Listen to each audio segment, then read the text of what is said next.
In the United States, violent extremists embark on a campaign of terror nearly 2 decades before the Oklahoma City bombing. Bank robberies, bombings, escalating acts of destruction. When their agenda turns to murder, FBI counterterrorism experts team up with state police to stop a group of violent radicals before they strike again.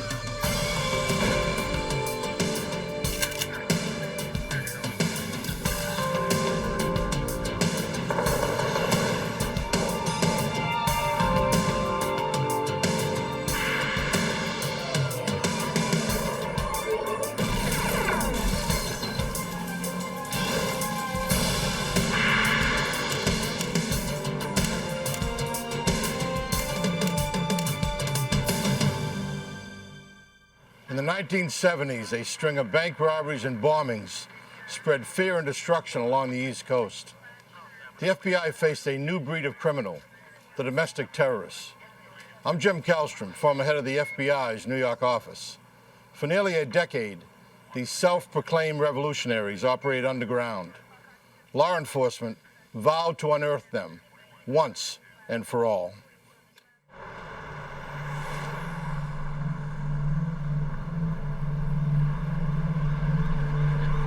Interstate 80 is an isolated stretch of highway in northern New Jersey. On December 21st, 1981, Trooper Philip LaMonaco of the New Jersey State Police makes a routine traffic stop.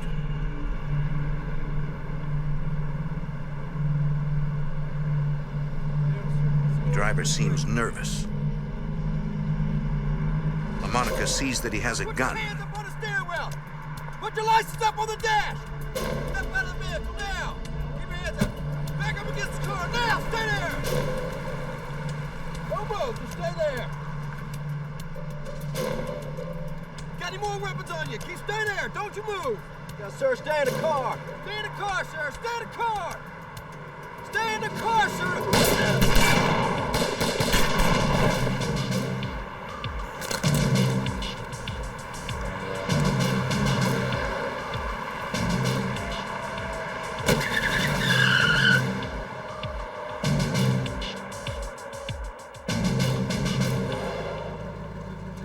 A passing motorist spots the empty police cruiser and stops.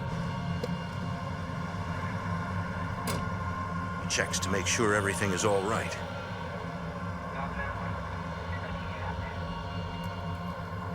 In the snow, he sees the road trooper, bleeding and motionless. He uses the police radio to call for help. State Trooper Barracks, go ahead. I'm here on I-80. I've met a patrol car. What's your name, sir? Troopers on duty at the Blairstown State Police Barracks are surprised to hear a civilian voice on their radio. Troopers on the ground. He's motionless. I think he's been shot. Not moving at all. Stay in the car, sir. We're on the way. All available troopers respond to the report of the shooting. We have an officer shot. Officer down. Charles Coe is a major with the New Jersey State Police. Virtually every road trooper that was on duty that day responded to the scene. We're all basically road troopers to start with. That's where we started from. We all knew the dangers involved, and of course you never think it's going to happen to you, and you really don't think it's going to happen to someone like a Phil LaMonaco. LaMonaco is a legend in the department. Arriving at the scene, Lieutenant Richard Ryan can't believe he's been shot. Initial shot struck Phil in his chest area. He was wearing a bulletproof vest, but the impact of the shots kind of turned him a little, and one of the shots went in under his armpit and went directly into his heart and basically killed him, that one shot. Investigators find LaMonaco's service revolver empty. All 6 rounds fired, indicating the trooper had gone down fighting. Lieutenant John Mendres processes the crime scene, finding further evidence of the gun battle. I obtained pieces of glass fragments, 12 9mm bullet casings at the scene. They were in the snowbank and in the general area.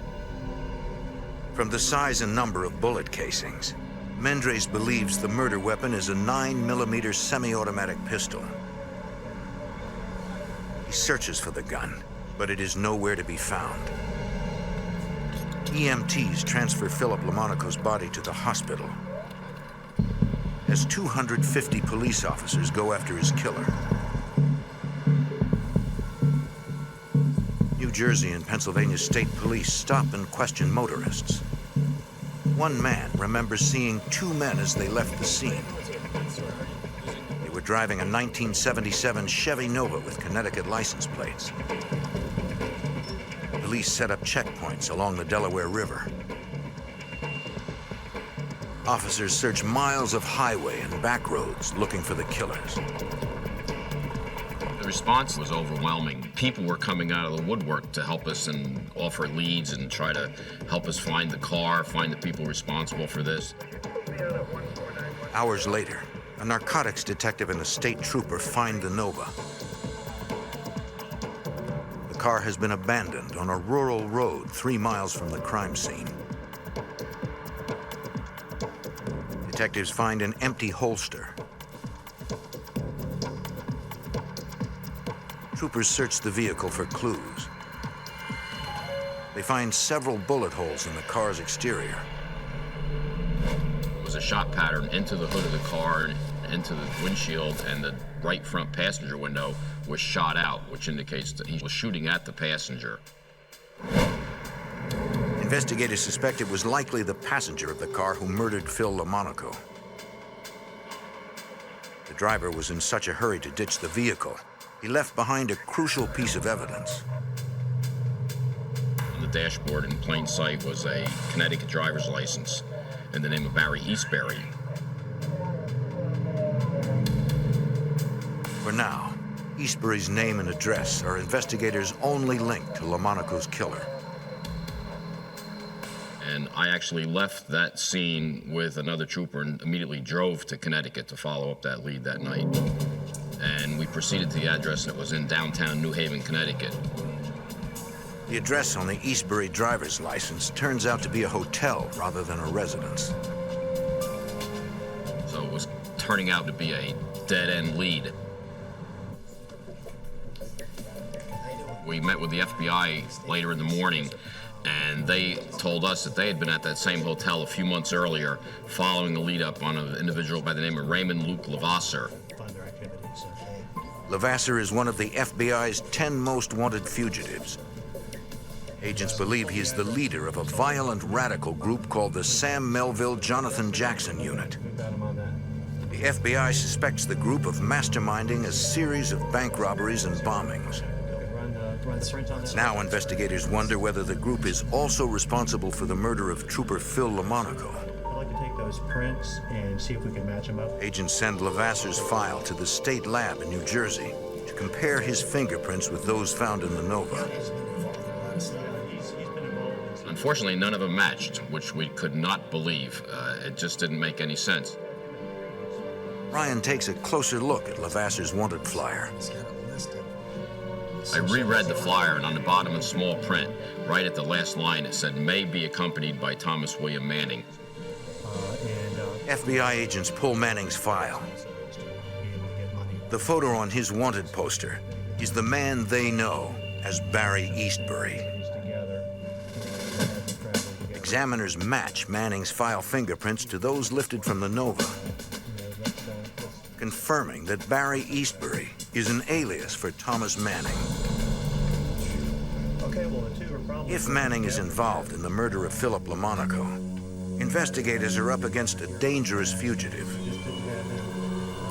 According to FBI files, Manning met Levasseur in prison, where they both served time on drugs, weapons, and robbery charges. He's been involved in several bank robberies. The two men formed a radical group called the Melville Jackson Unit, according to Special Agent Leonard Cross. They were well versed in a lot of guerrilla tactics. They studied guerrilla manuals. They studied a lot of the radical left literature from the late 60s, the mid 60s, and the early 70s. The group began a reign of terror, claiming responsibility for 7 bombings in Massachusetts and New York between 1976 and 1979.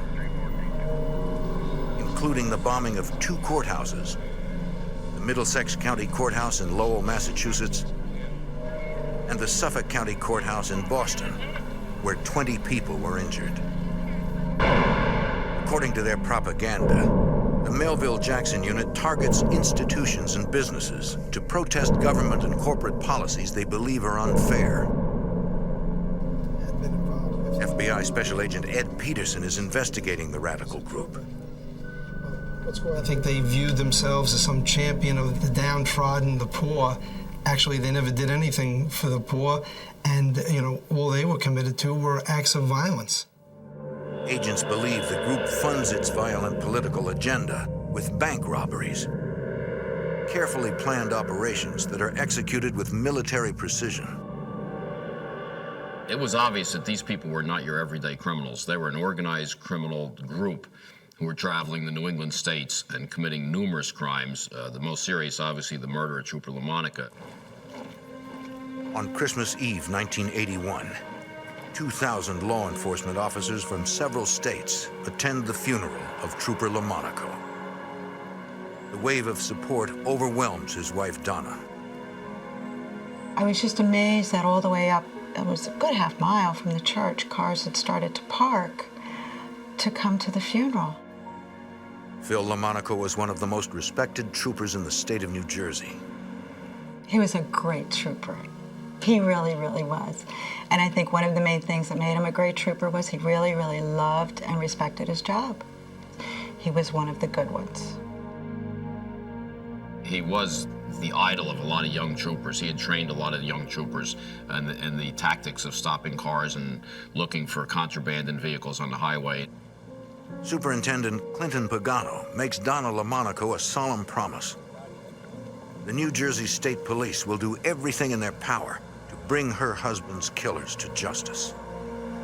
I just could see in his eyes the sincerity, and I just knew he would make sure that from that point is where I grew confidence in knowing they're going to get caught.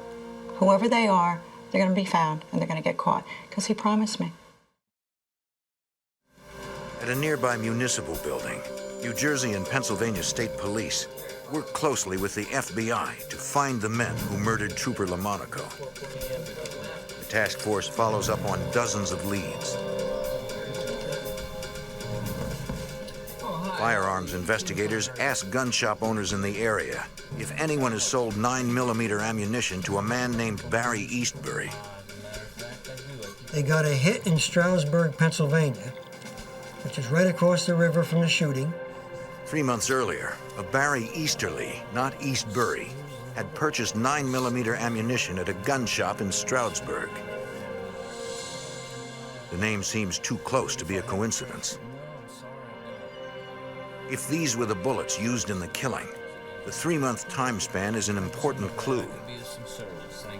We felt that these people resided in this general area. They weren't just passing through. We were working very closely with the Pennsylvania State Police at that time. We notified them about this find. Pennsylvania State Police. 2 days later, the Pennsylvania State Police receive an unusual phone call. They left their dog? A local landlord calls with a complaint. The Pennsylvania State Police was notified by a fellow by the name of Charles Miller, who lived in Marshall's Creek, Pennsylvania, directly across the river in the greater Stroudsburg area. Miller owns several rental properties in the area. A dog has been abandoned inside one of his houses. He's not seen the tenants for nearly 2 weeks. According to Miller, the house was rented by a man named Barry Easterly. SWAT teams converge on the rented farmhouse.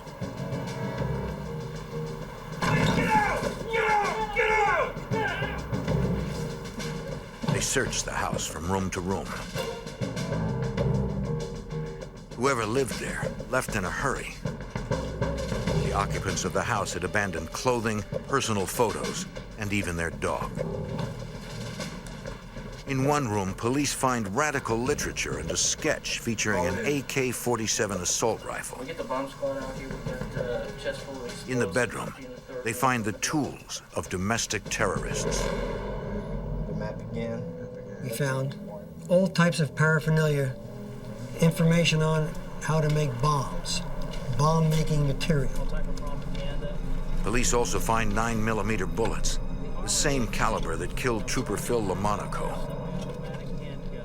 They believe the rented property is a safe house, where Thomas Manning, his wife and children, lived at the time of the LaMonaco shooting. Everything in this trunk, we've got bomb-making materials. Investigators find documents that offer fresh insight into the radical group's operations. Especially this right here. They apparently were planning to pull a bank robbery in Allentown, Pennsylvania. That's cool. We had those schematics. We also found a critique of the bank robbery where several policemen were killed a few years before that. And all of these things they had to leave behind because they left in such haste. In another bedroom, Sergeant Tom Evans finds a small phone book.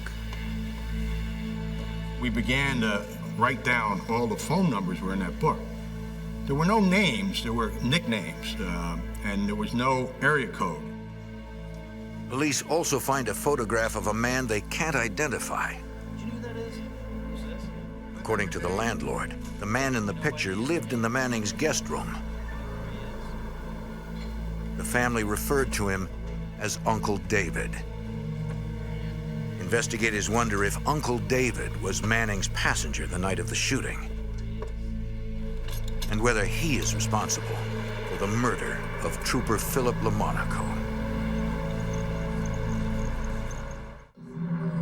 The search for a cop killer evolves into a manhunt for a group of domestic terrorists. A raid on an abandoned Pennsylvania farmhouse yields two important clues: a mysterious photograph and a book of telephone numbers. Dozens of phone numbers are listed. Sergeant Evans of the New Jersey State Police notes that none of them have area codes. Trooper said to me, "Those look like Boston phone exchanges." The next morning, we went to Boston and we started to run down the phone numbers to see who we could come up with. There were at least 100 phone numbers in there. One of them had a little note on it that said rent. How you doing, sir? The telephone number belongs to a company in Boston that rents out apartments. Investigators meet with the manager. Possibly one of your tenants? I showed him the picture. He said to me, "Trooper, I'm sorry, but I hardly ever see these people. They just mail in their checks." It looks like another dead end. The police give the phone book another look. Next to the rental company's phone number, someone has written a figure: $275. So I said to the guy, "Do you have any apartment building or apartments that rent for $275? The manager tells them the company has only one apartment that rents for that amount. It is currently vacant and being renovated. So we rushed up there and stopped them from repainting the apartment. Massachusetts State Police got their forensic people in there. The apartment has been thoroughly cleaned, but investigators find fingerprints in obscure places, on a light bulb, and behind the toilet in the bathroom. The tenant left no forwarding address, according to the building supervisor. So at that point, the guy said to me, "Well, you ought to talk to his girlfriend." At 2 o'clock in the morning, police interview the suspect's girlfriend.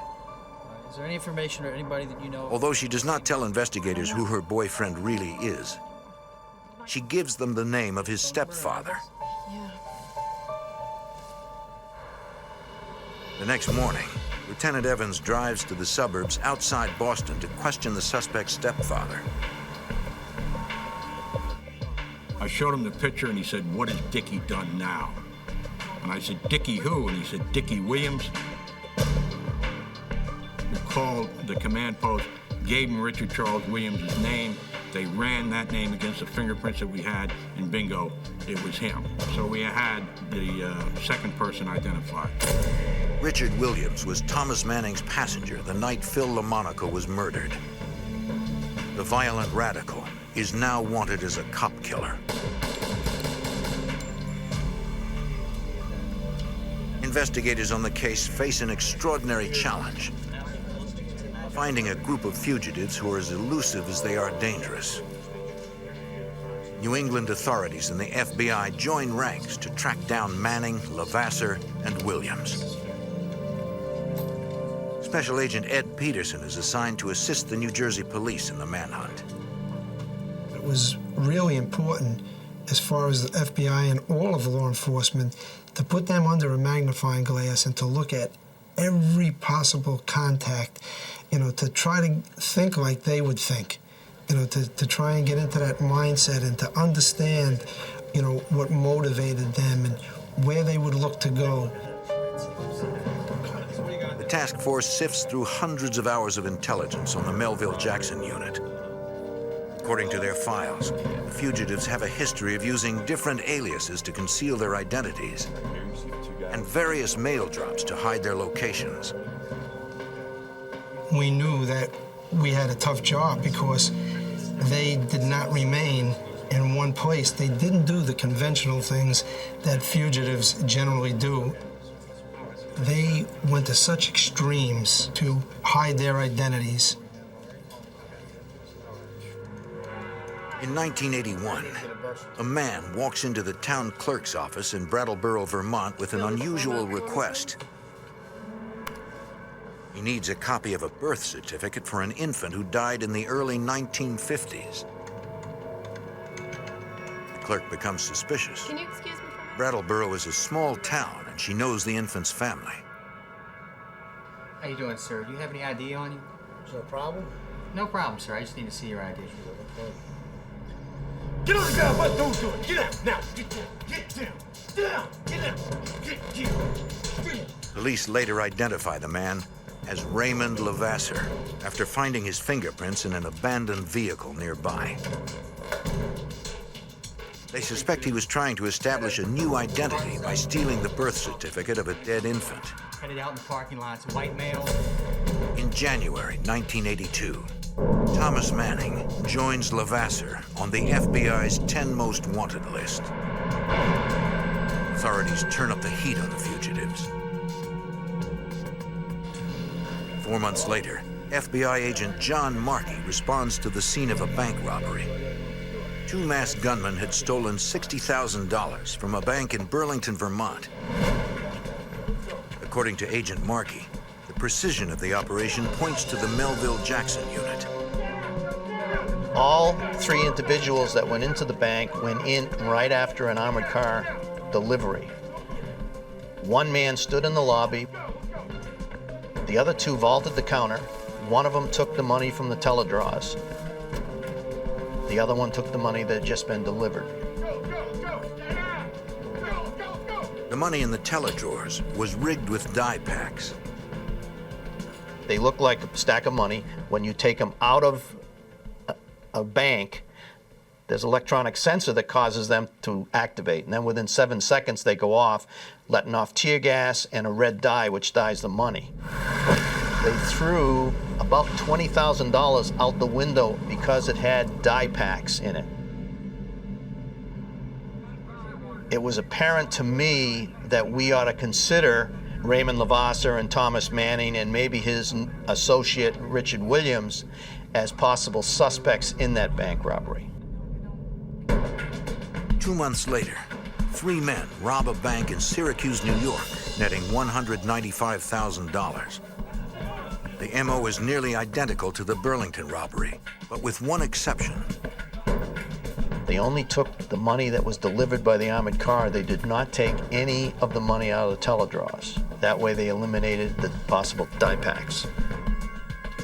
It was my opinion that we were dealing with the same people who robbed the South Burlington branch, and you could account for the change of not taking money from the teledraws because they would have discussed the die packs. In just 2 months, over $235,000 has been stolen from area banks. Authorities are concerned that the Melville Jackson unit is amassing a war chest to finance a new wave of terror. With the threat of more bombings looming, investigators make a difficult decision. They will try to find the terrorists by looking for their children. Pictures of the Manning and Levasseur children are distributed to schools, sport clubs, and pediatricians in the area. Hey, you take a look at this and just see if you recognize any of these children. That was very controversial. We had a lot of conversations as far as distributing the pictures of the children, because the children were innocent in this. They just were living with the parents. They were 8, 9, 10, 11, 12-year-old kids. Investigators feel they have no choice. The group is deadly, and lives are at stake. You don't know any of the parents either, do you? Unfortunately, the gamble does not pay off. The fugitives have hidden their children well. Thank you. Thank you.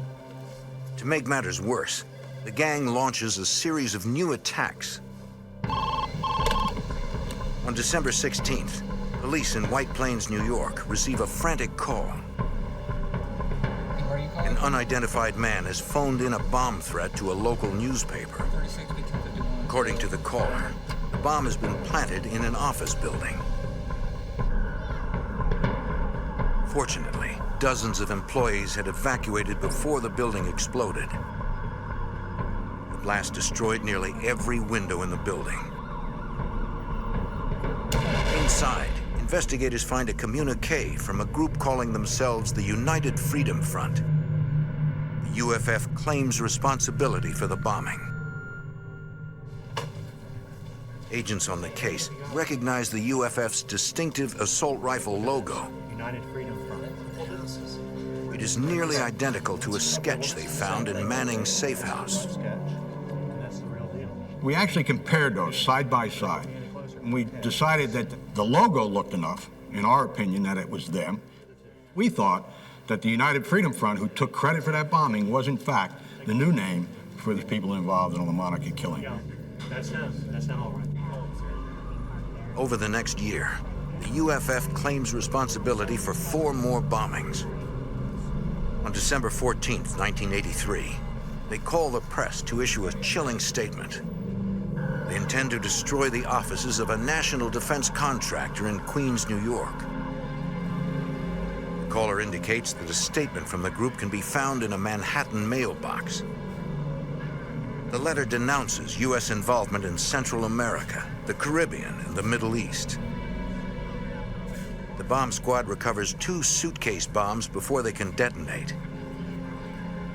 Finding an intact bomb is an important break for Special Agent John Markey. The materials used in that bomb were very similar to the materials used in the Sam Melville, Jonathan Jackson unit bombings in the 70s. The elements of the bomb that was similar was the type of clock used, that the crystal on top of the clock, a hole was melted into the crystal and a brass screw was screwed in to the crystal. Special Agent Leonard Cross is familiar with the design. He investigated the group's early bombings in the 1970s. In February 1984, Cross becomes the coordinator of the task force hunting the killers. The investigation into the radical group is now in its 8th year. The terrorists have stayed a step ahead of authorities by repeatedly assuming new identities.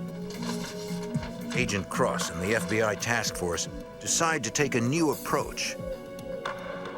What we tried to do was plot where we knew they had lived, safe houses, where they had bombed, where they had committed bank robberies. So we started putting this all up on a map.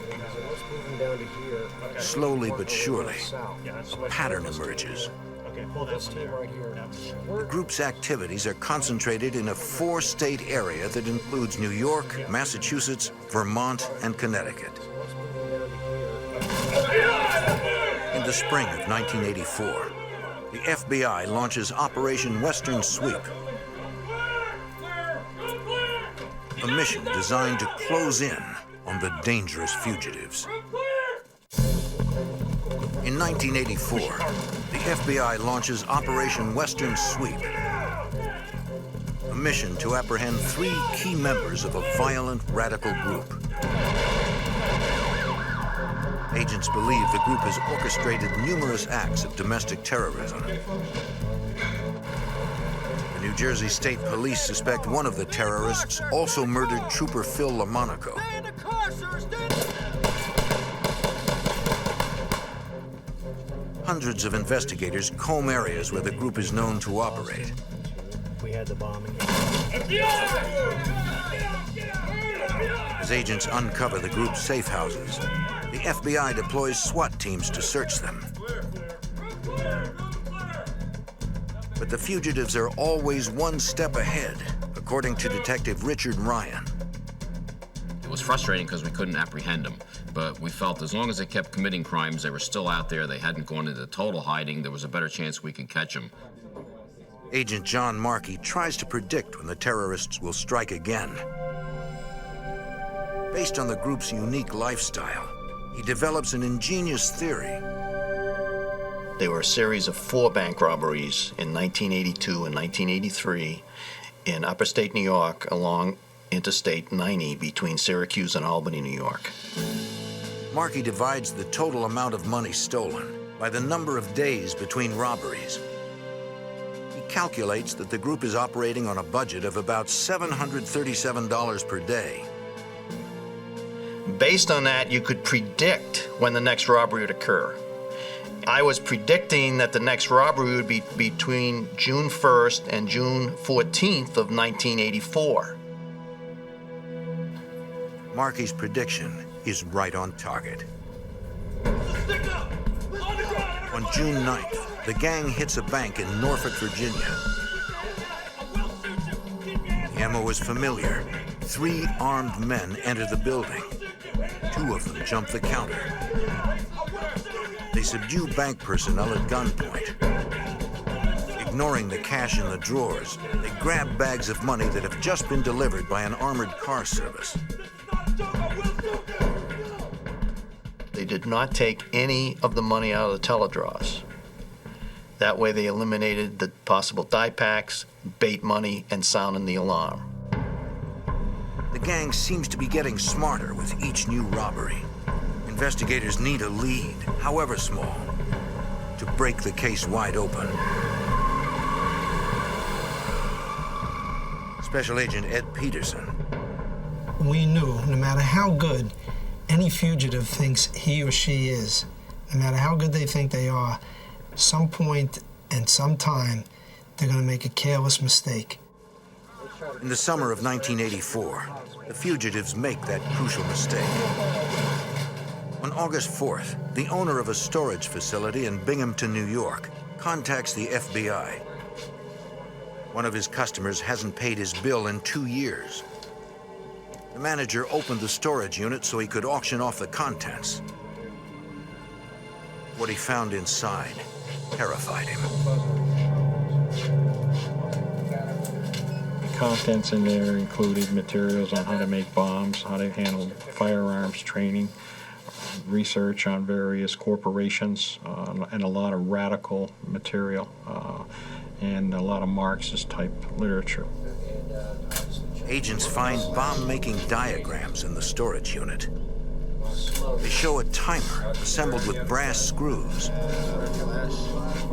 Earlier in the investigation, agents found an unexploded bomb with similar brass screws at one of the group's targets. The bomb is designed to detonate a massive bundle of dynamite with a single electric charge. The distinctive design links Levasseur and his gang to bombings all over the Northeast. There are hundreds of pieces of evidence in the storage unit. Investigators follow up on every clue, no matter how obscure. The magazines taken out of the storage bin in Binghamton, New York, at first nobody thought they would be of any value. But an address label on an old seed catalog reveals a new name in the investigation: Jack Horning. Investigators trace the address to Ansonia, Connecticut. According to neighbors, the Horning family moved away years earlier. The trooper that was assigned to this lead felt, again, we have another dead-end lead. However, he continued to interview people in the neighborhood, and he developed a babysitter who had lived a few houses down, and she babysat for the Horning children. The teenager remembers the Hornings well. She tells the trooper that Mrs. Horning was a normal mom. The kids were well behaved. The entire time she worked for the Hornings, nothing out of the ordinary happened. But then she remembers one small incident. One day she was out with Mrs. Horning and they had a motor vehicle accident.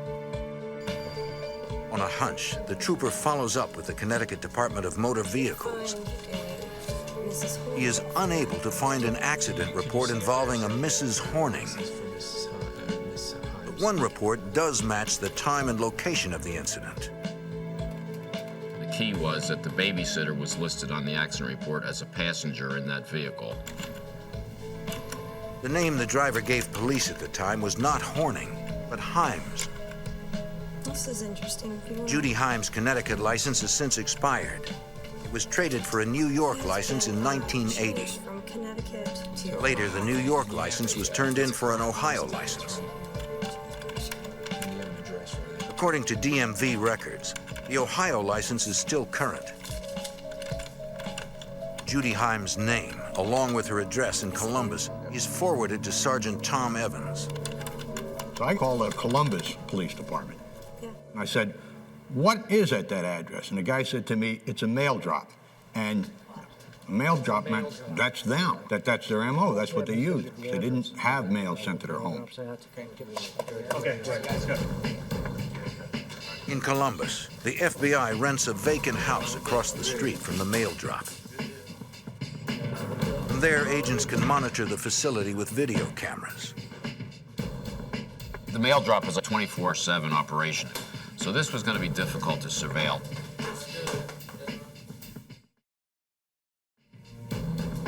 On November 3rd, 3.5 weeks into the stakeout, a woman arrives at the mail drop. Investigators visually identify her as the wife of Raymond Levasseur. It's the first time now in probably over 10 to 12 years that any law enforcement agency had any of these people actually in sight under surveillance. So you can imagine how the adrenaline was pumping. The fugitive's wife is law enforcement's only link to the terrorists. Rather than making an arrest, agents follow her, hoping she will lead them to her husband. In 1984, the FBI and a multi-state task force trail a group of domestic terrorists. The violent radicals are suspected of a series of bank robberies and bombings.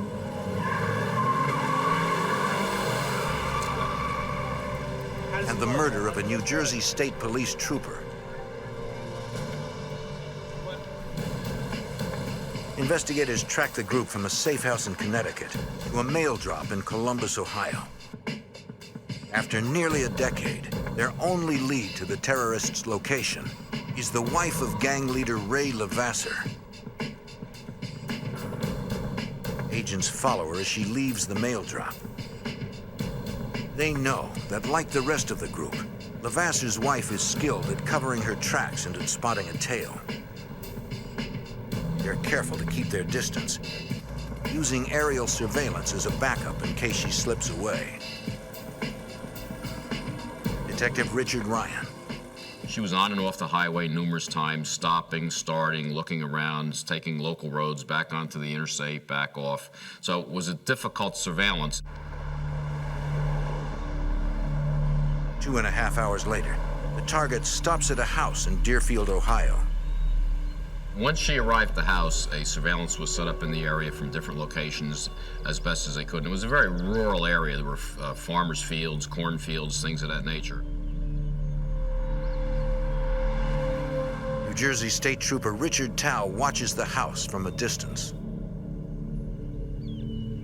Approximately 20 minutes later, a male subject left the house and got in his car and left the area. The male subject is Richard Williams, the man wanted for the murder of New Jersey State Trooper Philip LaMonaco. FBI agents follow Williams to a safe house in Cleveland. They now have 2 houses under surveillance, 60 miles apart. In one location, we had the suspected murderer of Trooper Philip LaMonica. In the second location, we had top 10 FBI fugitive Ray Levasseur. Surveillances continued through the night and into the morning. Around 9:40 a.m., the Levasseurs leave their house. All right, fellas. Let me know when you're in position so we can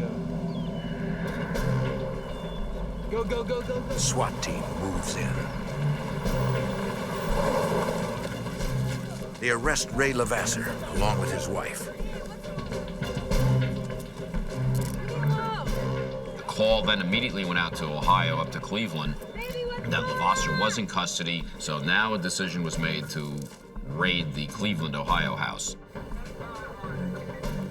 In Cleveland, agents and police surround the home of Richard Williams. Williams, the suspected murderer and terrorist, gives up without a fight.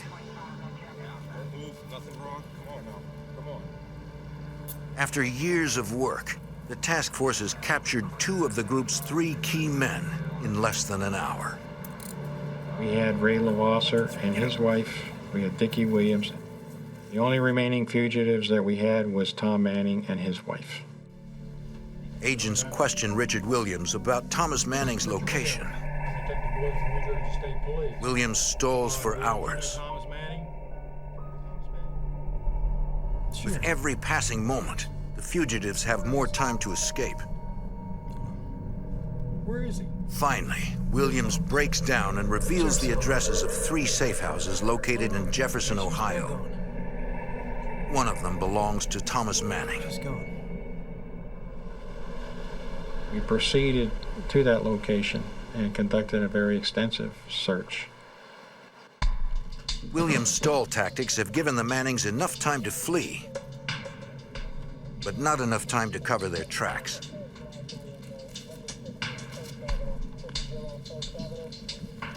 Inside their safe house, investigators find handguns, fake IDs, and $32,000 in cash. They also find a 1,000-page record of the group's activities.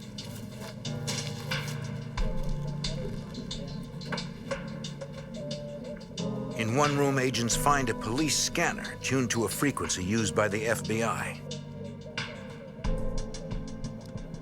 In another room, they find explosives and bomb-making supplies. They also find a bomb kit that contains distinctive brass screws that match unexploded bombs recovered in 1976 and 1983.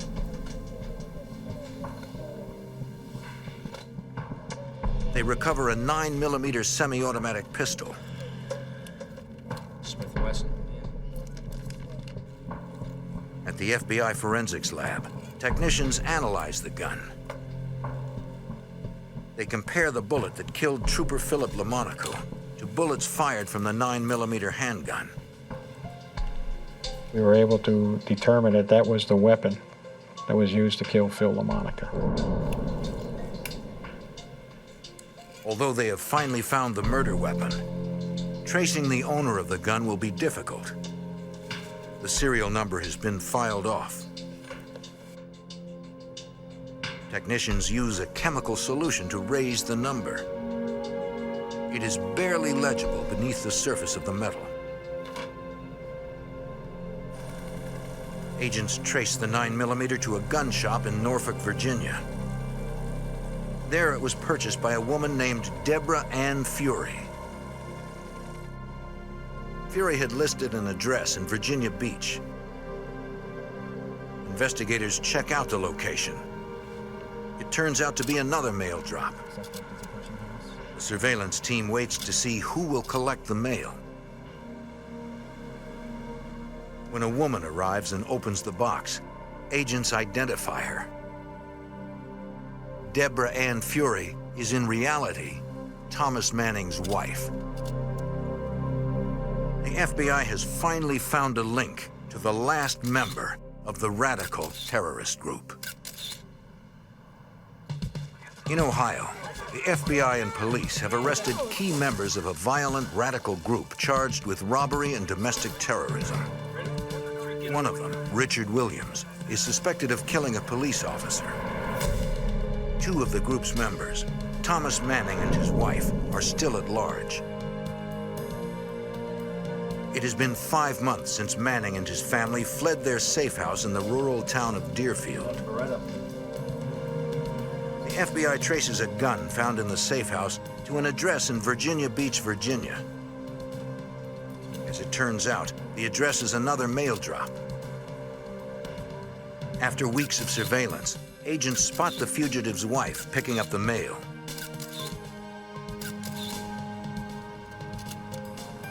Special Agent Leonard Cross.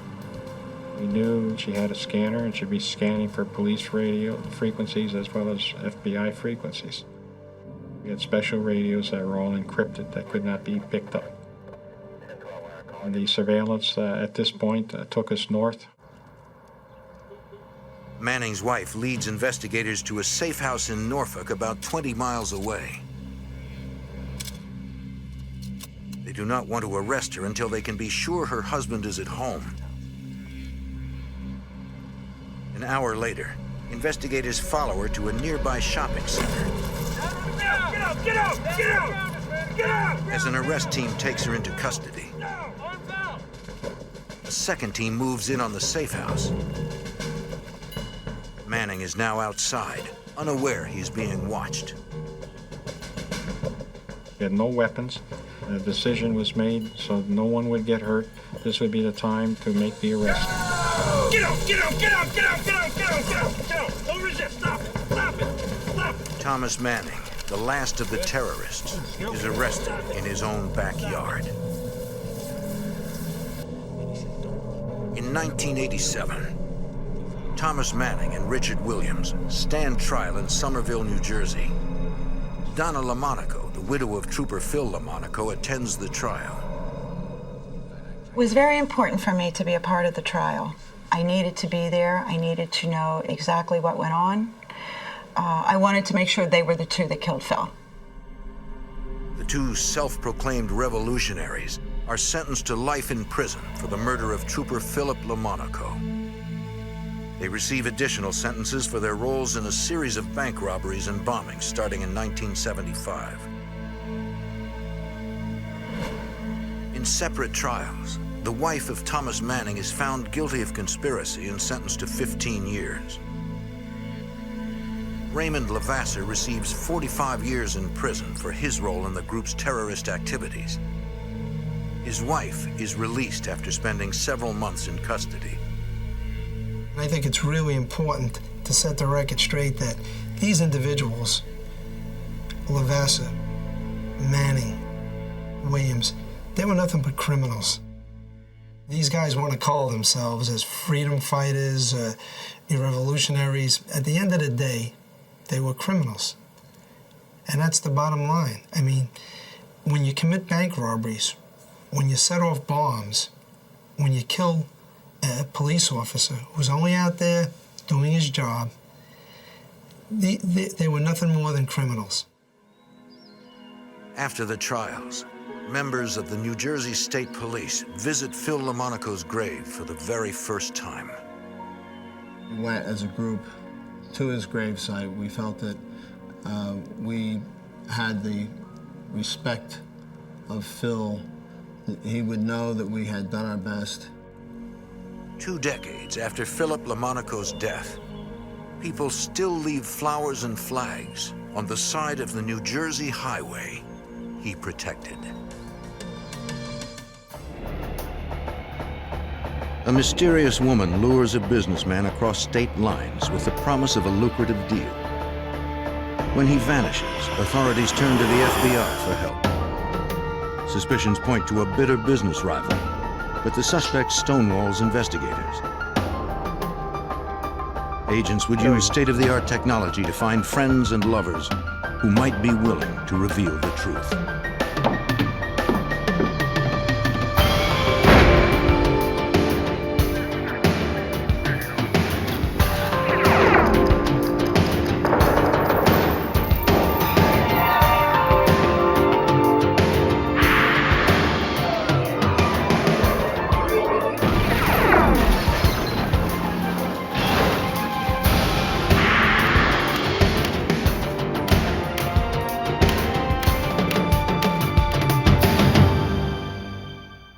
A wealthy businessman went to Florida to make one last deal before he retired, but he never returned home to his millions. Authorities examined who was closest to the victim and who stood to gain from his disappearance. But this time, conventional rules did not apply. I'm Jim Kallstrom, former head of the FBI's New York office. In a case that spanned the entire East Coast, agents would have to untangle a web of sex, money, and vengeance that led to murder. Newark International Airport in New Jersey. On Saturday, February 24th, 1996, Kiwi Airlines Flight 45 took off for West Palm Beach, Florida. 58-year-old Frank Black was on board. Black owned and operated a successful school bus and transportation company in Andover, New Jersey. Thank you. He had made millions and was on his way to Florida to meet a new industry contact. Black told his family and co-workers he would be home Monday in time for another meeting.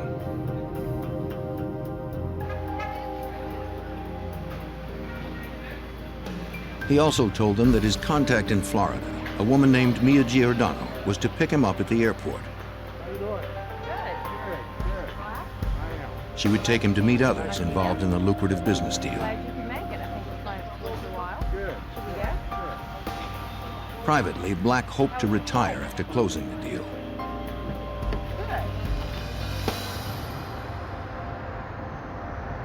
When Black failed to return on Monday, his family contacted the New Jersey State Police.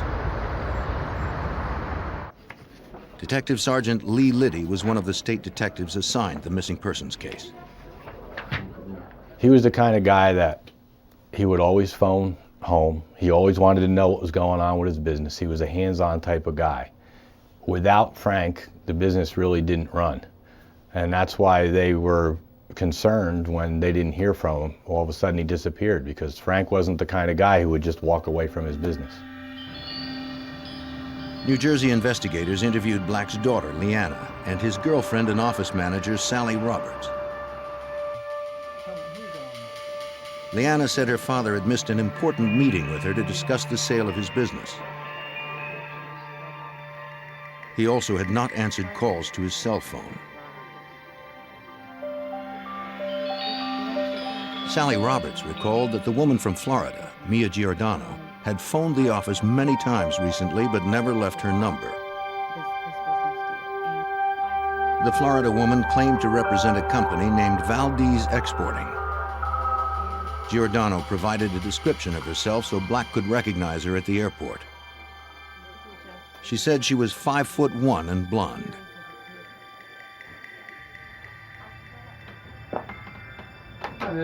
A detective visited the travel agent who booked Black's trip. The agent confirmed that Black purchased a one-way ticket to Florida. He didn't bother to rent a car since his contact had arranged to pick him up. Airline records corroborated that Black had boarded the flight. But he had not registered at any hotels upon his arrival in West Palm Beach.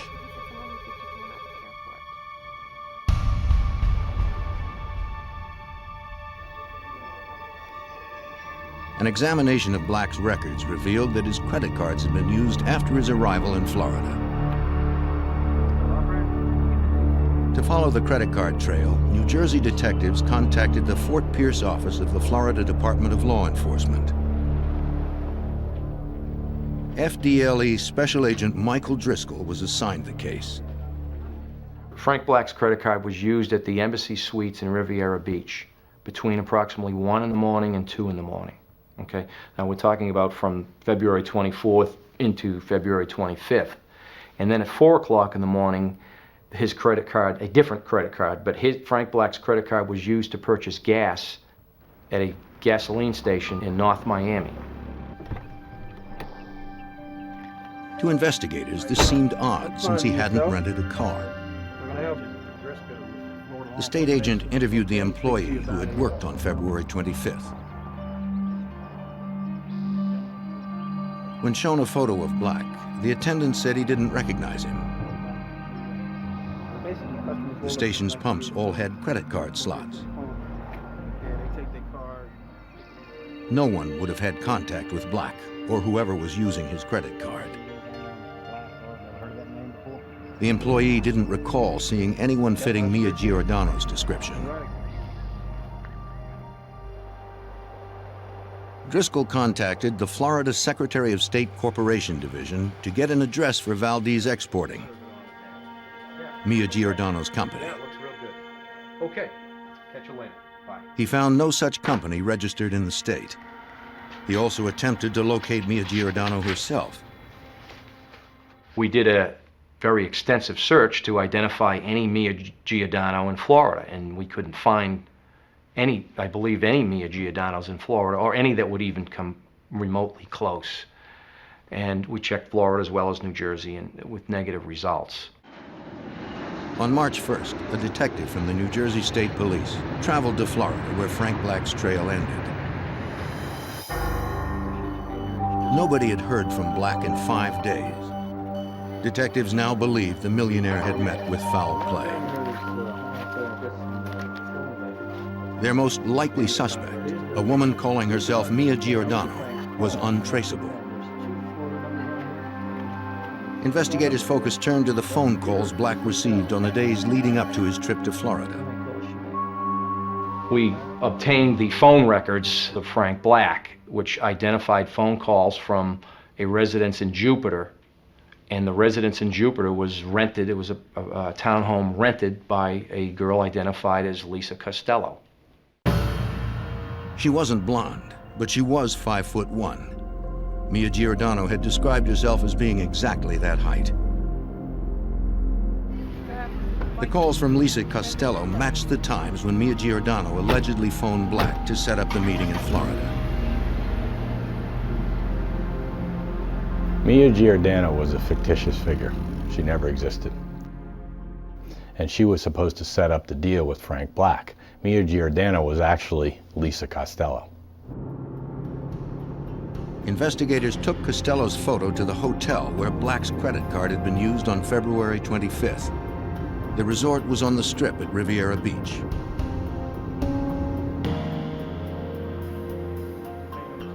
The state agent asked to speak to the clerk who had been on duty the morning in question.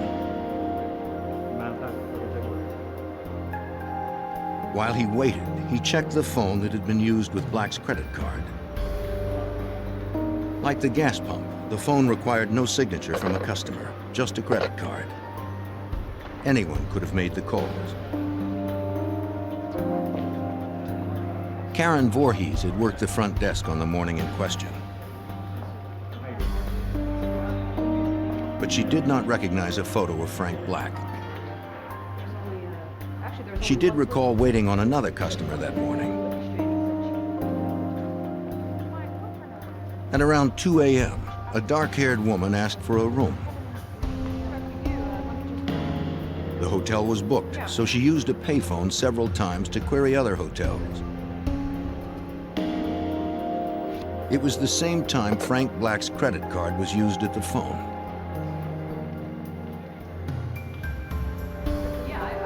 Voorhees described the woman as being in her 30s with brown hair and standing a little over 5 feet tall.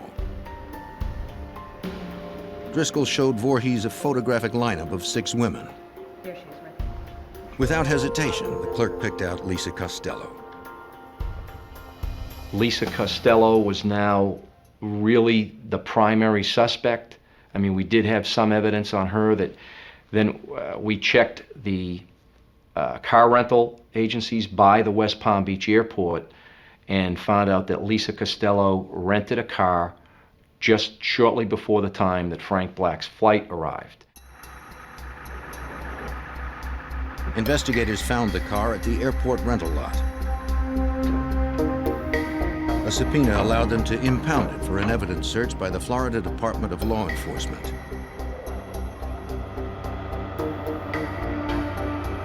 But examiners would find no trace of Frank Black in the car. there was no physical evidence linking Lisa Costello to the missing businessman.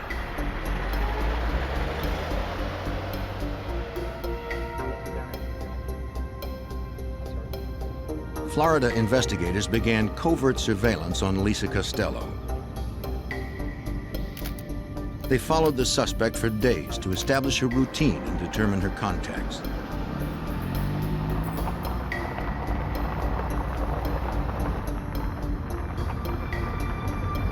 They soon learned that Costello was dating a man named Alan Mackerly.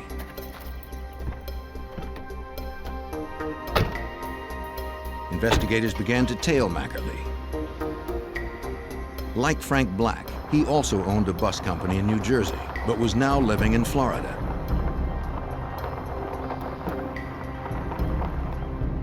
The two men had known each other most of their lives.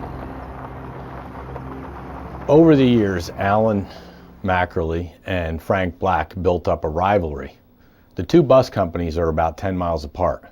So even though they each had their own contracts and their own business, they were always vying for the same contracts in the same business.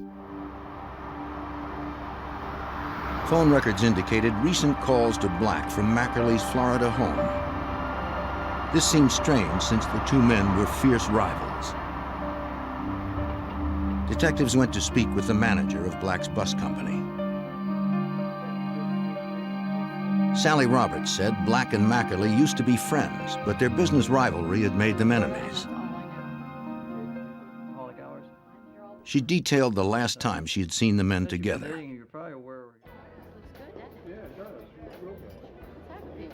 It was at an industry banquet in January of 1996. She and Frank were talking with friends when she saw Mackerly approaching.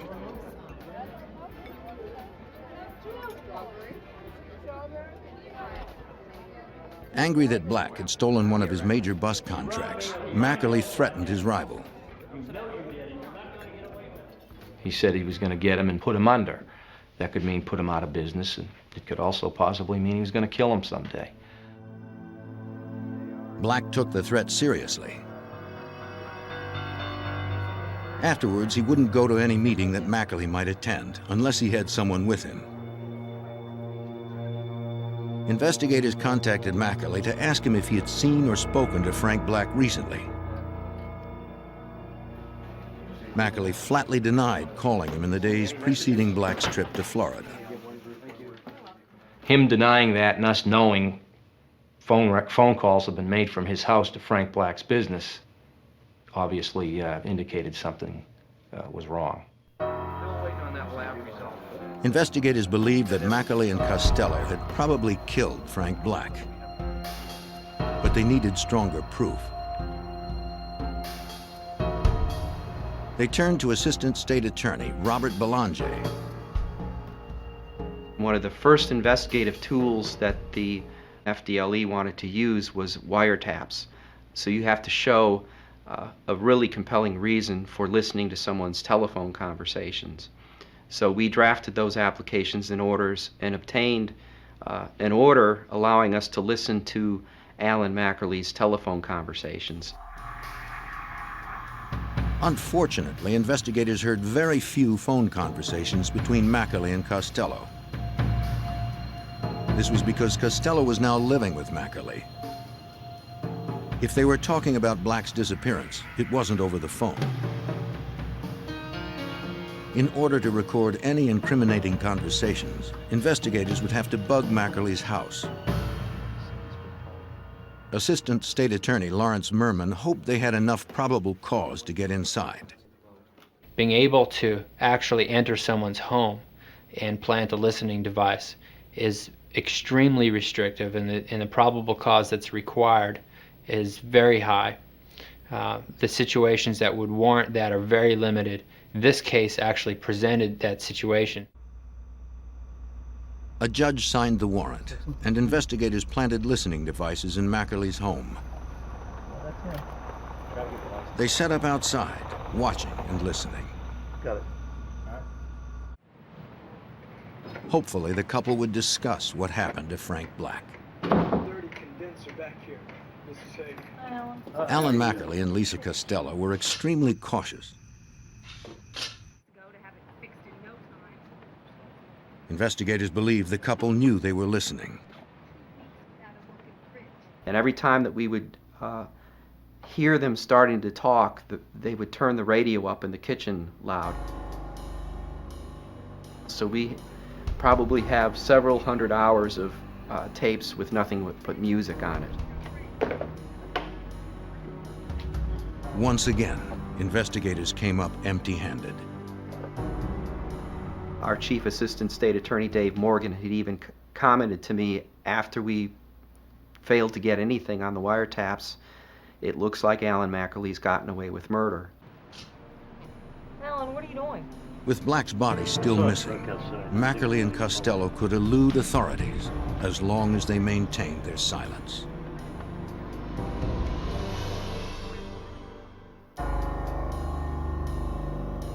In June of 1996, Florida state agents believed that Alan Mackerly and his girlfriend Lisa Costello had murdered 58-year-old millionaire Frank Black. But investigators had little evidence against the couple, and Black's body was still missing.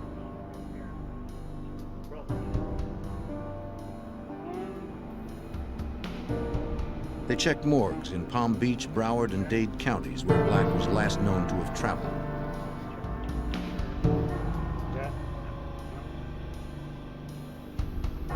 There were no unidentified bodies matching Frank Black's description.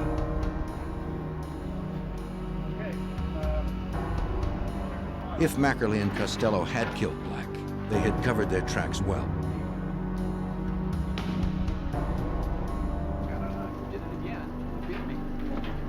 Florida Department of Law Enforcement Special Agent Michael Driscoll expressed his frustration to his friend FBI Special Agent Jay Miller.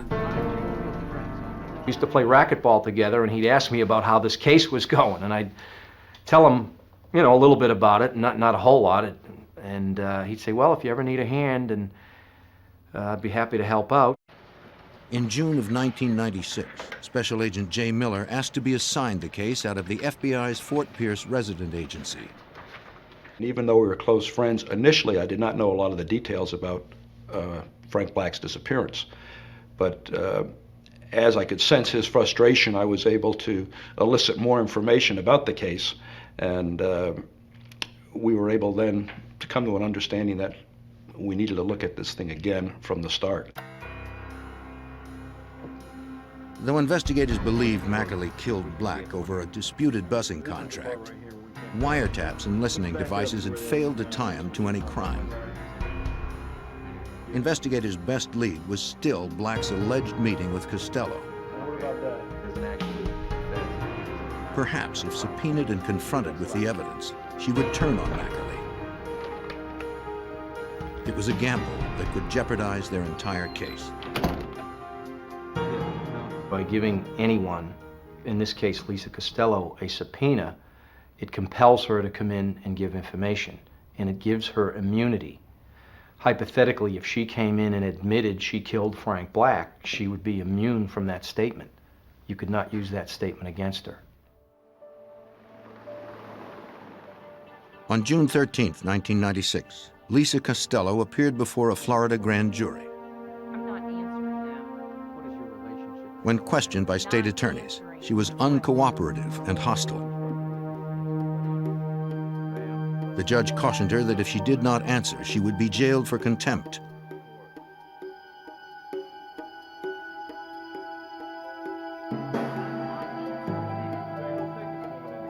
Costello ignored his warnings. Investigators believed her refusal to cooperate confirmed she was involved in Black's disappearance. But it would take more than a hunch to solve the case.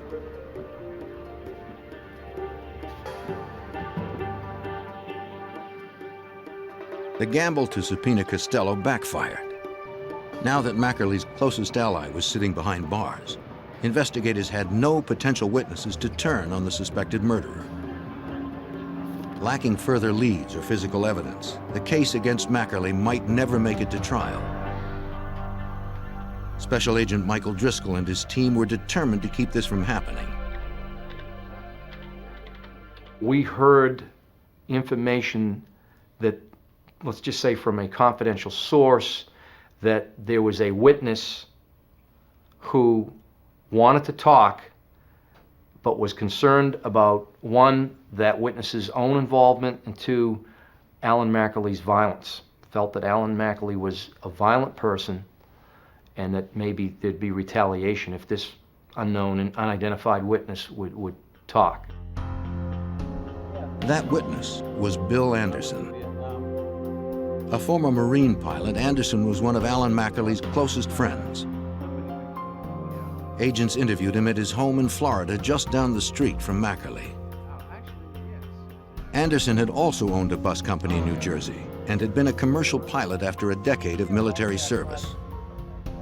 So now we had two investigators, Driscoll and myself, and a prosecutor, a land J, all being Marines, and then the person who we believe could be the key to solving the case, Bill Anderson, being a Marine. And so I think there was some camaraderie right there from the start. Investigators felt that bond would help them develop Anderson as a witness. He told the agents his friendship with Mackerly had been strained recently, but he was reluctant to detail Mackerly's relationship with Frank Black. The agents felt Anderson knew something that could break the case wide open. There was a little hesitancy on his part. We took it easy on him and gave him a little space, gave him the opportunity to do whatever he needed to do, to confer with counsel or whatever. In our minds, we knew that we were talking to the man that had the answers, and he wasn't telling us. The agents met with Anderson on many occasions and slowly won his confidence. They knew he was loyal to his friend Alan Mackerly, but they felt his sense of honor would eventually cause him to turn. Despite Anderson's lingering doubts, agents believed he was ready to talk by early August. They suspected a subpoena would help him justify turning against his friend. In my experience, good, honest, hard-working people that flew fighter jets in the Marine Corps would have a difficult time going under oath before the whole world and God and lying about it. Investigators had to take the chance. Like Costello, if Anderson had any part in the crime, his statements could not be used to prosecute him for murder.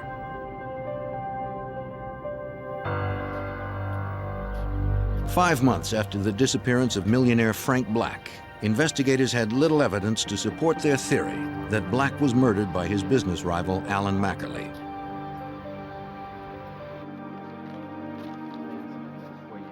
Looking for a fresh lead, investigators subpoenaed Mackerly's close friend, Bill Anderson.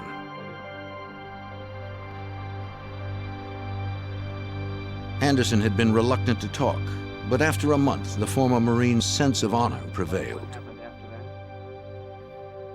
He began by telling investigators that Alan Mackerly had purchased a plane earlier that year. Mackerly asked Anderson to become his private pilot, since Anderson had experience flying fighter jets and commercial airliners. In exchange, Anderson could use Mackerly's plane as he wished. In March of 1996, while staying at a hotel in Leesburg, Florida, to supervise repairs on the plane, Anderson was contacted by Mackerly. His friend said he needed him to take the plane out over the ocean. Anderson explained that the aircraft would be grounded for several more days. He suggested they rent another plane. Mackerly insisted on using his own plane. He didn't want anybody else to know about the flight. Anderson asked why. Mackerly told Bill that he had shot Frank Black and that they had wrapped his body up in plastic, that they had taken the body out in the ocean and thrown it out in the ocean, and that the bag did not sink.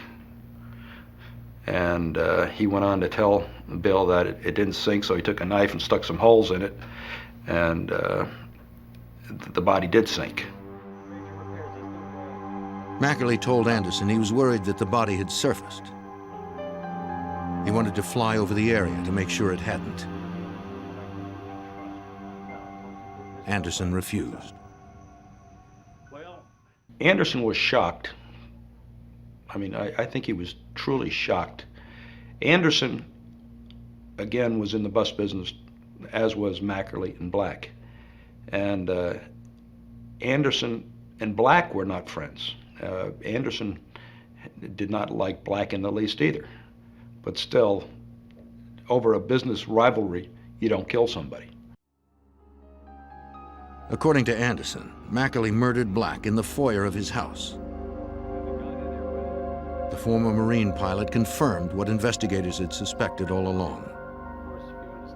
It was the big break in the case. I mean, this was the moment we were all waiting for. And I remember explaining to him right away that, Bill, we're going to have to do a covert recording of you rehashing this conversation with Alan Mackerly. Without a body or murder weapon, they would need Mackerly's confession on tape. Anderson's testimony was good, but in court it would be his word against Mackerly's. Anderson told prosecutor Robert Belanger that he was reluctant to wear a wire. He was afraid of Mackerly because he admitted that he had just killed someone, and Mackerly had also told him about an acquaintance up in New Jersey that got convicted of a crime because someone wore a wire, and he told Bill Anderson, if anyone ever wore a wire on me, I'd kill them. The investigators promised Anderson police protection. He agreed to wear the wire.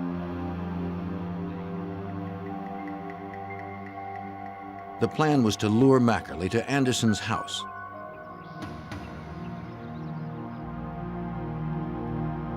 You'll be okay, so don't worry about it. Yeah, this is confident. This is well concealed, so you don't have anything to worry about. FBI techs wired Anderson for sound and hid a video camera in the kitchen.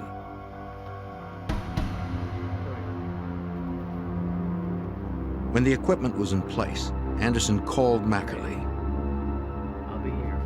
He told him he'd been served a subpoena and wanted to talk about what he should do. Mackerly said he would be right over. In case something went wrong, Agent Driscoll would remain hidden in the house to protect Anderson.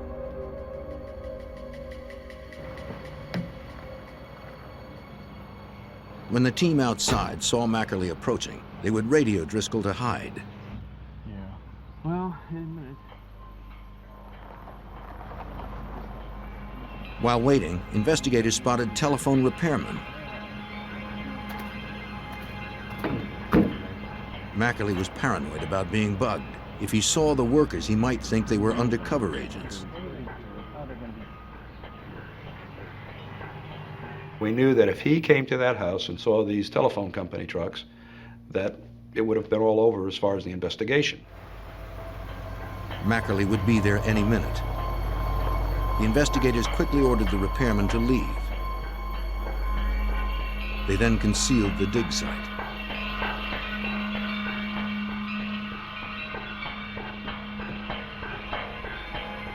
The investigators made it back to the car just before Mackerly pulled up.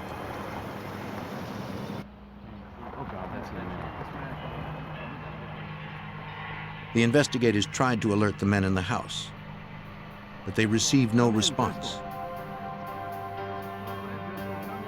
They radioed again. Still nothing.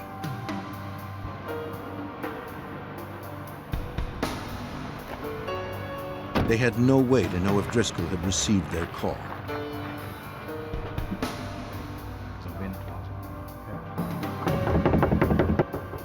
He hadn't. The agent had seconds to hide.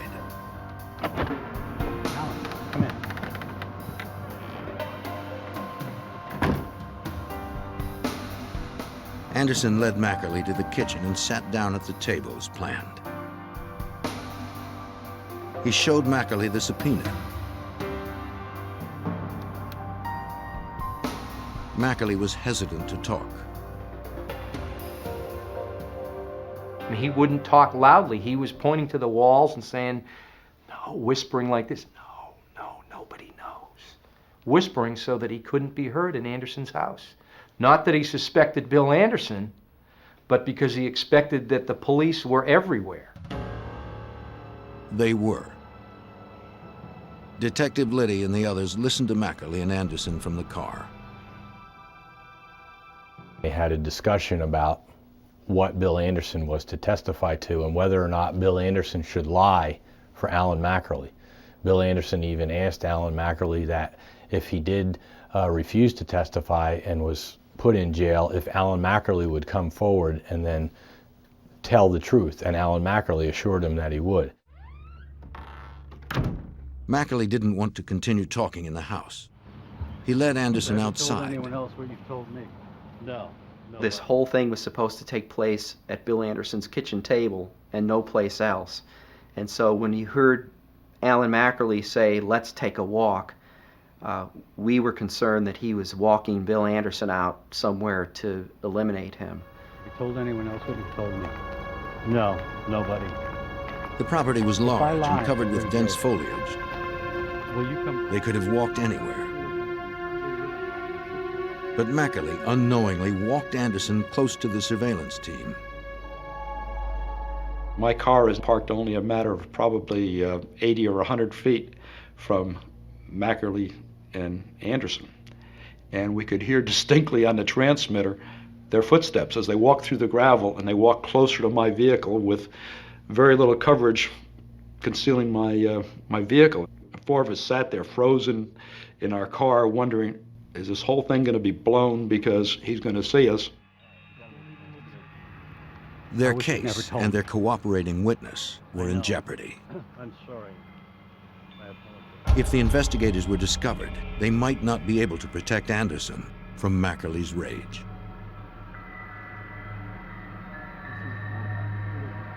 Investigators in Florida watched as cooperating witness Bill Anderson met with murder suspect Alan Mackerly.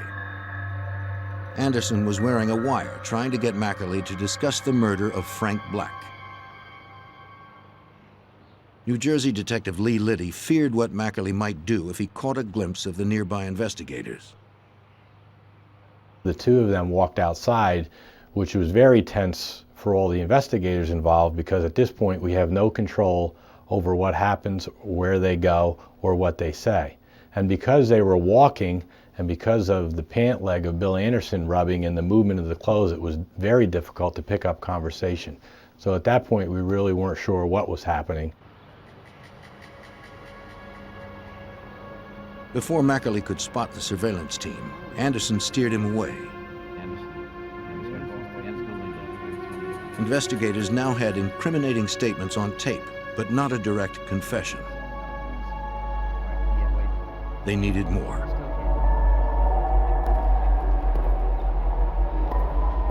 Mackerly's alleged accomplice, Lisa Costello, remained in jail. She had been charged with contempt of court 3 months earlier for refusing to honor her subpoena. Agents would seek information from her friends to increase the pressure on the hostile witness.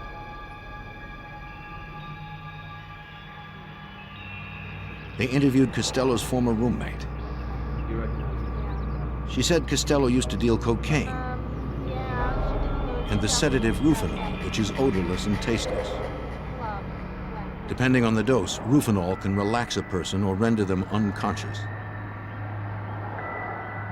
FDLE Special Agent Michael Driscoll believed Costello sedated Frank Black with the drug. We suspected, matter of fact, from day one, that at some point Lisa and Frank Black may have gone to dinner or for drinks, and she was able to do that. Because Frank Black would not willingly or knowingly go into Alan Mackerly's house.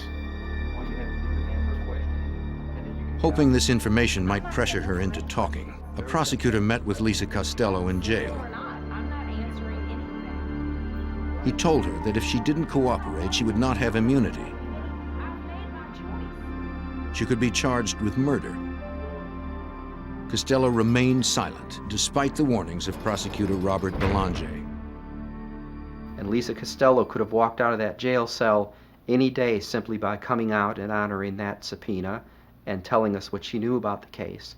But she was a tough enough witness that she sat in jail on a civil contempt. Despite Costello's silence, investigators pressed on. Assistant State Attorney Lawrence Merman felt they were ready to arrest. We had an ear witness to a confession who was a very close friend of the defendant. We had a motive, we had circumstantial evidence. It was a very strong case.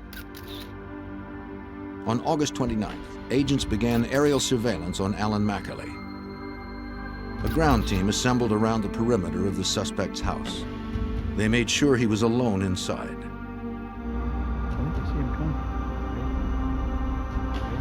That evening, the arrest team positioned themselves by his door.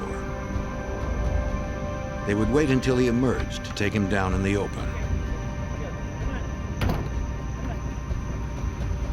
Hold him right there! Hold him right there! When he stepped out with his dog, the team struck.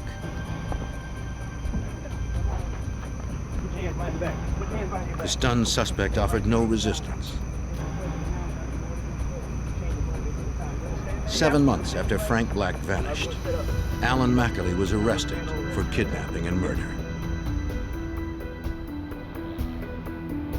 With no physical evidence, prosecutors prepared for a difficult trial. When Mackley's arrest hit the news, they received a call from a man with information on the case. The man agreed to give a statement. Robert Senadasian was Alan Mackley's son-in-law. He said that he'd received a call from Mackley on February 25th, the day after Black arrived in Florida. Mackley asked him to come over to help him clean his house.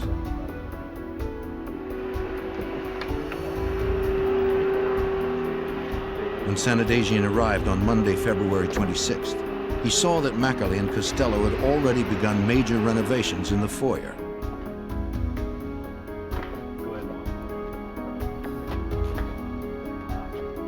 The carpet had been ripped up, and parts of the wall had been removed. Okay, I guess the next thing to do is we need to take this man. Senadasian told prosecutor Robert Belanger that Mackley explained why. Alan Mackley told Rob Senadasian, Frank Black was at my home last Saturday, and even Senadasian knew the relationship between Alan Mackley and Frank Black and expressed some surprise. Why would Frank Black be at your home? And Alan clearly didn't want to talk about it. He just said, given the O.J. Simpson trial, DNA evidence, we got to make sure there's not even a hair of Frank Black's found in this home. Senadasian swore that he never saw any blood. Special Agent Miller asked if Senadasian had questioned Mackley about what had happened. His response was something to the effect that he didn't have to ask his father-in-law, that he knew something really bad had occurred there in the house, and that they were in fact cleaning up a mess. They used an industrial vacuum cleaner to clean the entire area. Then Mackley asked Senadasian to help him haul the debris to the local dump.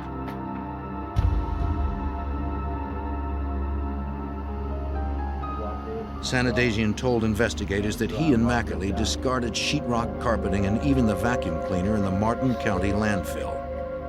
His statement corroborated Bill Anderson's story. Anderson told us that Mackley had told him that he had killed Frank Black in the entry to his house. And now we had Senadasian telling us that immediately after Frank Black's disappearance, he was summoned to that house to do a remodeling job or a makeover of the foyer area right where Anderson states Mackley said he shot Frank Black. In the middle of August, an evidence recovery team arrived at the landfill. Based on records, investigators were able to determine where the items were likely dumped 6 months earlier on February 26th. The recovery team searched for anything that could be traced back to Mackley's home. For 3 hot days, investigators scoured a specific area of the landfill. The landfill management was able to determine by the date exactly where it was. And it was in a spot that was actually feasible and possible that we'd find it. So we did that. We got the equipment with the sheriff's office, crime scene, and so forth, and we dug it up, and we found carpeting that we believed was from Mackley's residence. Investigators found portions of sheetrock and a vacuum cleaner that matched the description Sanadagian had given. They brought the items to the Florida Department of Law Enforcement Forensics Laboratory for analysis. Despite their strong suspicions, lab analysts were unable to conclusively match any of the items to Mackley's house. Technicians also processed Mackley's foyer and retrieved traces of what appeared to be blood. Unfortunately, DNA markers found in the samples could not be exclusively matched to Frank Black's DNA. It was another dead end. Investigators still had no physical evidence. Agents pressed on, continuing to build a strong circumstantial case for State Prosecutor Belanger by further corroborating Sanadagian's story about the cleanup. The FBI went to Walmarts and Kmarts and got receipts where Alan Mackley was buying bleach and Comet and cleaning supplies and trash bags and duct tape and all the tools and implements he needed to clean up a crime scene. Just before trial, investigators received disturbing news. Martin County Jail inmates claimed that Mackley had hired someone to kill Bill Anderson. Mackley knew that if he could prevent Anderson from testifying, prosecutors would have to drop their case. Early in 1997, murder suspect Alan Mackley was held without bond for the murder of Frank Black. While he was behind bars, investigators learned he had ordered the murder of witness Bill Anderson. As of that point, the security for Bill Anderson tremendously increased, and we began making arrangements to have Bill and his wife go into the Federal Witness Protection Program. Mackley's would-be hitman would not be a reliable witness in court, so attempted murder-for-hire charges against Mackley were dropped. Alan Mackley's trial began on January 20th, 1998. Even without the victim's body, Florida State Prosecutor Robert Belanger was confident in the case. There's case law going back to Old England where murderers have been prosecuted without a body successfully, and the courts have said that we don't reward people because they successfully disposed of the body. You can still prove death through circumstantial evidence like any other fact in a case, by person's habits and routines, by the fact that they didn't pack for a long trip, by declarations of intent, I'm going to go to Florida.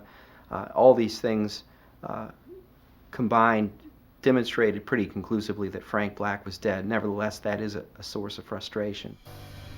Mr. Mackley told me the prosecution's main witness, Bill Anderson, recalled what he knew about Frank Black's murder. Prosecutors filled in the gaps and detailed the events of February 24th, 1996, the last day Black was seen alive. Mackley's lover, Lisa Costello, picked up Frank Black at the West Palm Beach airport that evening.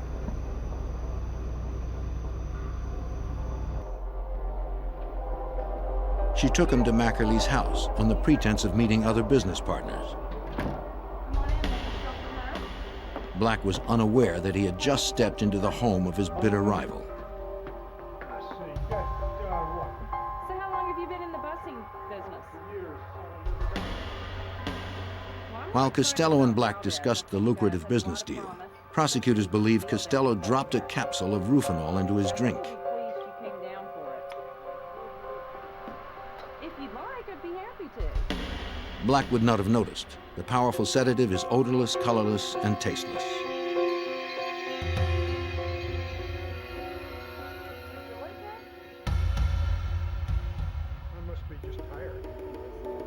The two talked while Costello waited for the drug to take effect.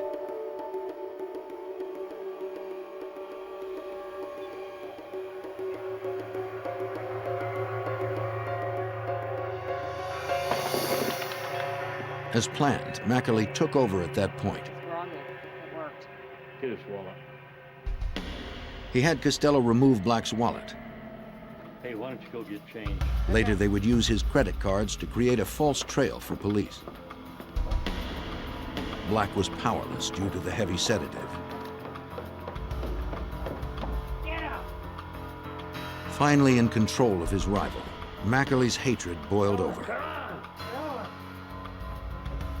In the foyer, he put a gun to Black's head.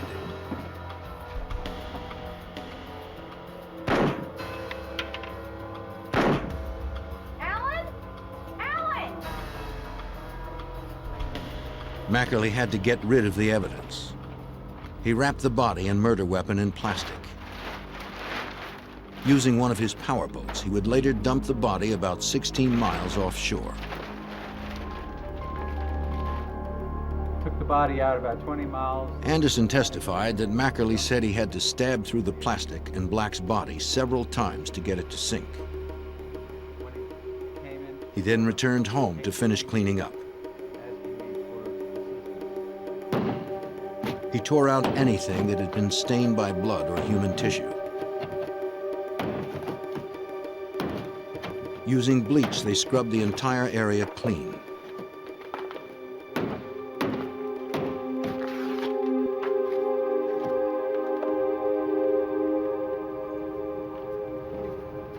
Anderson's testimony was bolstered by powerful circumstantial evidence. Phone calls linking Mackerly and Black, Robert Sanadagian's story of the cleanup, and covert recordings from Anderson's house. Thunder will rise. How do you find the defendant? It was enough to convince the jury. Guilty as charged. On February 4th, 1998, they found Alan Mackerly guilty of kidnapping and murder.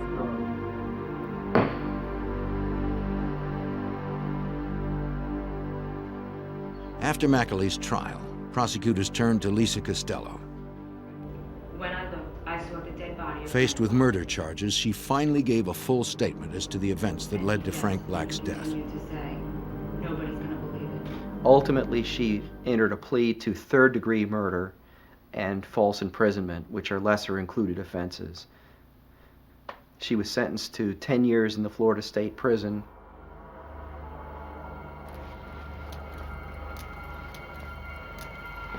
An appeals court overturned Mackerly's kidnapping conviction, finding that Frank Black traveled to Florida on his own volition. But the murder conviction stood.